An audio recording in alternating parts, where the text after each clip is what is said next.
Sejam bem-vindos, Goblins! Eu sou o Rafalitos e na mesa comigo hoje eu tenho você. Isso aí. Antes da gente começar mais uma narrativa por aqui, nada mais justo do que a gente entender o que está acontecendo, certo? E também nada mais justo do que você clicar aí para se inscrever no canal, apertar o sininho para receber todo o nosso conteúdo e também já deixar o like para ajudar com o nosso trabalho, certo? Então, sem mais delongas, pega sua coxa de frango, que a gente tá faminto por RPG.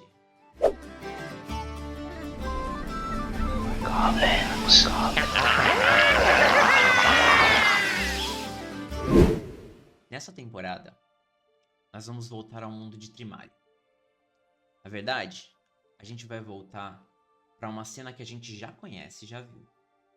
Só que dessa vez de uma perspectiva um pouquinho diferente.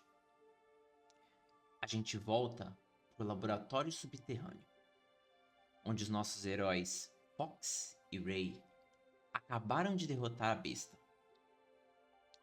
Um círculo mágico se ativa no chão e começa a brilhar, selando a cabeça da besta em um único ponto de luz que retorna voando para dentro do portal de onde ela veio. Logo depois, o Goblin Bardo, no fundo da sala, também termina o seu encantamento.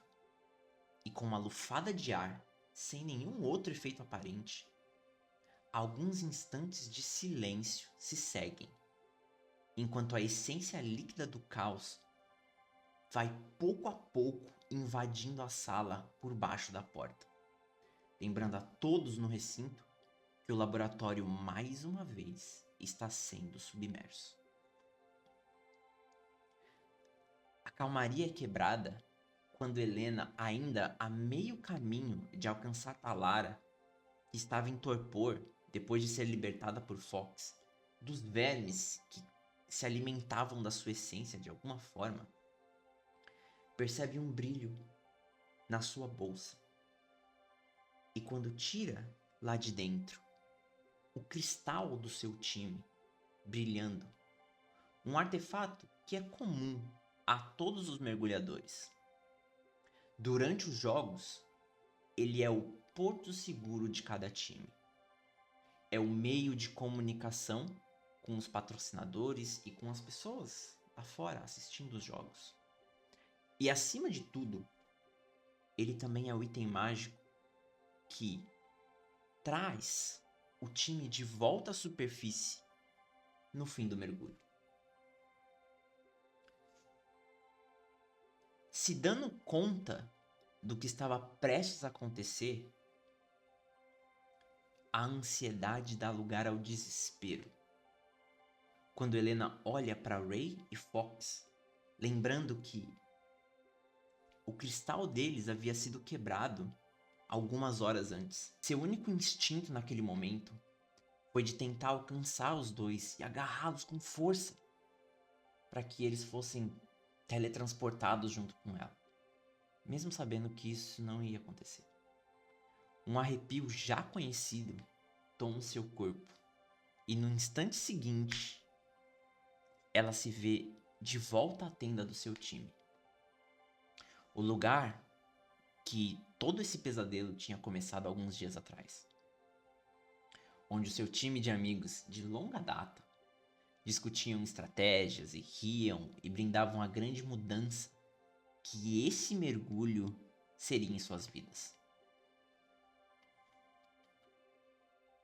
Agora, nesse momento, de volta a esse mesmo lugar, em frente ao pedestal que voltava à sua coloração normal depois de ser ativo,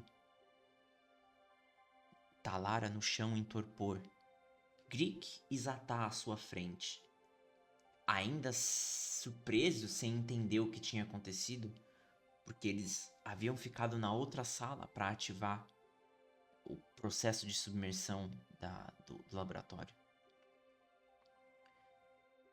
Tomando de volta os seus sentidos e entendendo o que estava acontecendo, sem perder muito tempo, a Helena corre para fora em direção à tenda do time azul, chamando pelos seus companheiros de batalha, mas sem nenhuma resposta. Uma vez lá dentro, ela se depara com um pedestal sem brilho, sem nenhuma forma, sem nenhuma magia. Só dando a certeza daquilo que ela já imaginava quando ela estava na tenda dela. Que eles não haviam voltado e provavelmente nem voltariam. Com a gritaria e um movimento repentino, os organizadores do evento correram para socorrer os mergulhadores que haviam voltado e estavam em torpor em suas tendas. No meio dessa algazarra e desse corre-corre,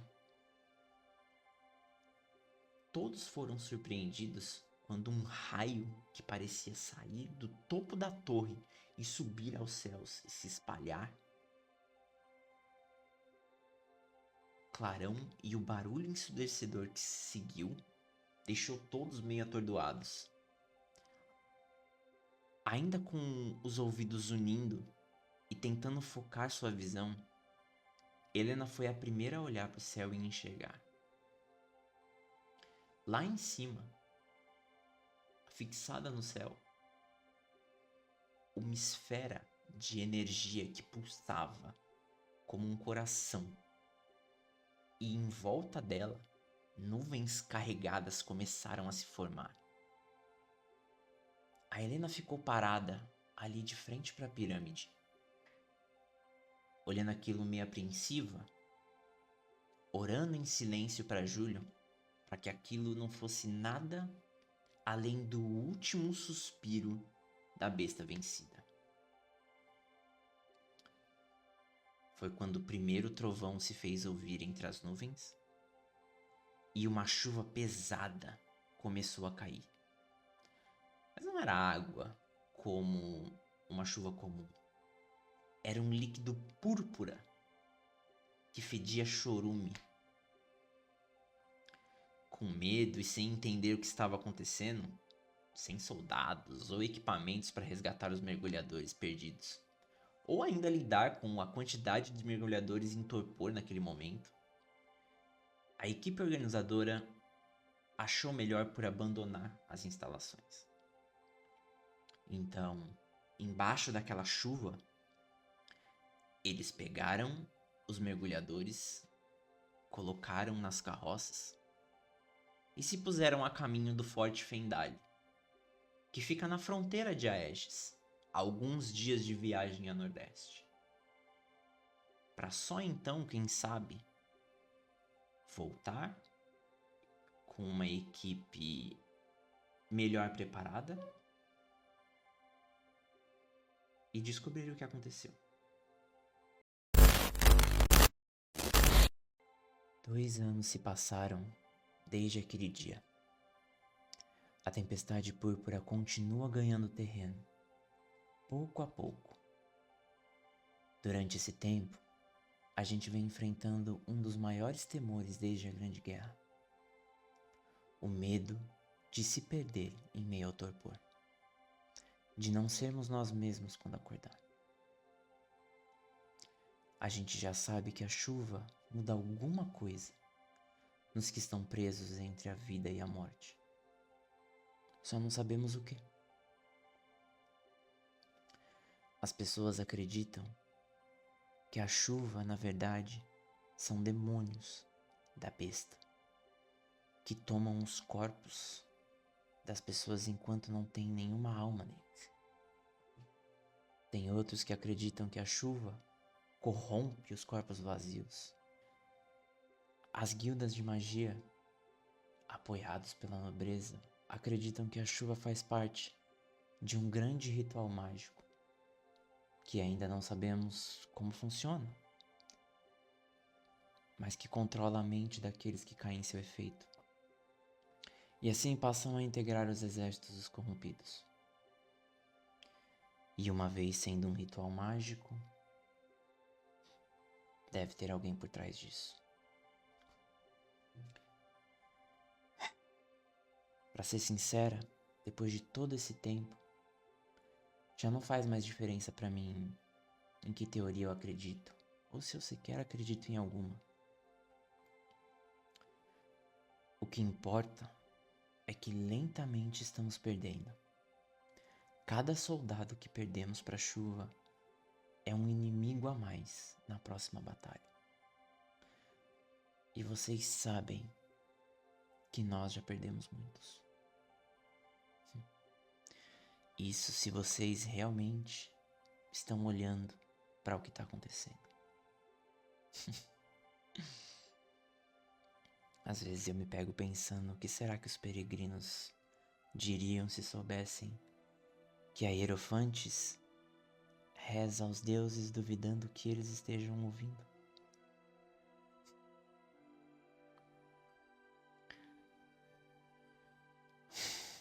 E como sempre, estamos na escuridão mais uma vez, sem fazer ideia do que está acontecendo. Não tem um dia que eu não me lembre da expressão daquele monstro.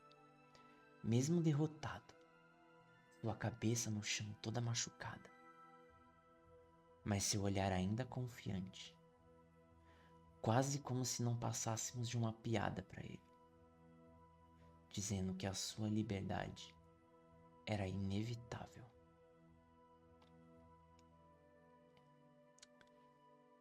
A gente precisa chegar naquele laboratório de novo. A gente precisa.